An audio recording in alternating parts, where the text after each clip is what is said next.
aka Bullets YouTube channel. Hurry up, now tell us why you're here. You already know that these 6 cars can win the Piston Cup this season.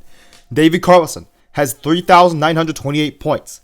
Alan Carwicki is only 30 points behind, and Bill Racelott 10 points behind him. Ingus is 97 points behind Davey Carllison, and the Kings only 1 point behind Ingus. And still, Mark Carton is only 113 points behind Davey Carllison.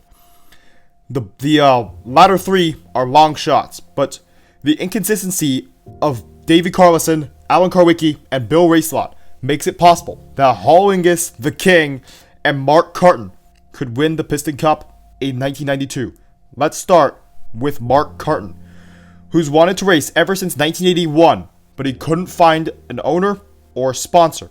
But in 1988, luckily, Jack Rush hired him to drive the number 6 with Valvoline, the sponsor of Valvoline.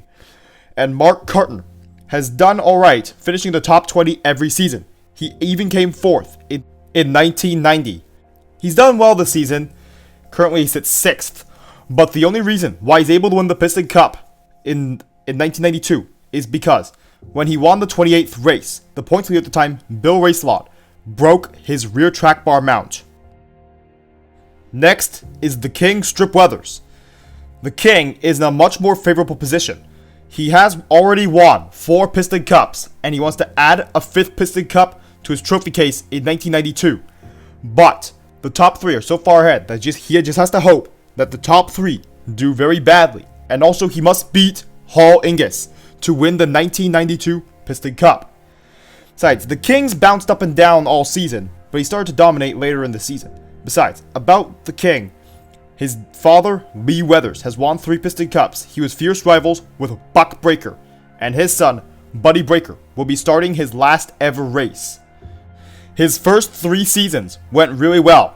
Buddy Breaker almost won the Piston Cup in 1975, 1976, and 1977, losing to Craig Shiflett all 3 times. But later on in his career, Buddy Breaker stopped doing super well. But Buddy Breaker tried to resurge in 1980, but he came 6th. Sadly, over the rest of his career, he kept tumbling down. He won his last race in 1983 and has been winless for 9 years. And he led his final laps in the No Stall 350 this year. But after his teammate Ruby Easy Oaks passed him, he's never been in the lead again. He hopes to go out with a blaze of glory. Now, here's Ingus, who originally came from the Netherlands, but came to the United States in 1985, where Team Retread sponsored him after Norman Green retired. Retread's decision has paid off because Ingus has finished in the top 20 every single season. But Ingus has been doing really well this season, and he currently sits in 4th. And hopefully Team Retread can get their very first Piston Cup this year. But well, he's still got to beat the top 3. Starting with Bill Racelott, who didn't exactly win the Florida 500 this year, but he did win the next 4 races in a row. But then, Davey Carllison started to crash, and Bill Racelott was still doing well, which meant in the middle of the season, Bill Racelott took the points lead. But around October, Bill Racelott started to crash a lot. So that means that Davey Carllison retook the points lead. But Bill Racelott can still win the Piston Cup. But in second place is the biggest long shot of all, Alan Carwicki, who was not even expected to be in the running for the Piston Cup. But he was very smart and also was very consistent, so he kept finishing in the top 10. But he only had 2 wins this season. But since Alan Carwicki was so consistent, except for when he crashed at the Copper Canyon 400, where Davey Carllison and Bill Racelott finished in the top 5. If you thought the other 5 seasons were hard, then Davey Carllison had the hardest of them all.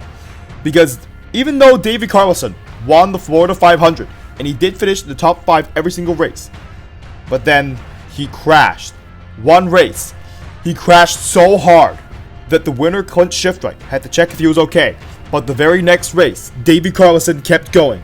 Even though Davey Carllison would trade a win, every single win, for a horrific crash, he would still keep racing.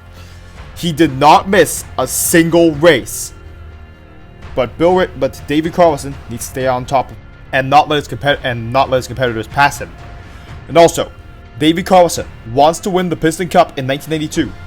Not just because he wants to win, it's because also his father, Bobby Carllison, was crashed by Craig Shiftwright, ending his career in 1979. And also, Bobby Carllison wants his son to win. Rick Chevrick has added a third car to his team. And also, that third car is Jeff Gorvette, who will race in the 1992 Dinoco 400. His two teammates are Ricky Slood, who had a really good season, winning his first race in 1992.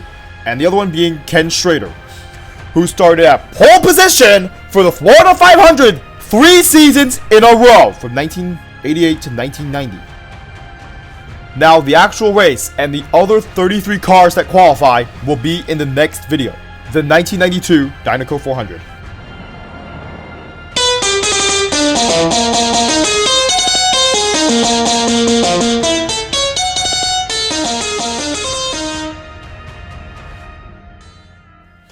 Remember to press the notifications button, which goes ring, ring, ring after you press it. And lightning strikes back, and that's as if you subscribed, of course. And thank you for watching this entire video.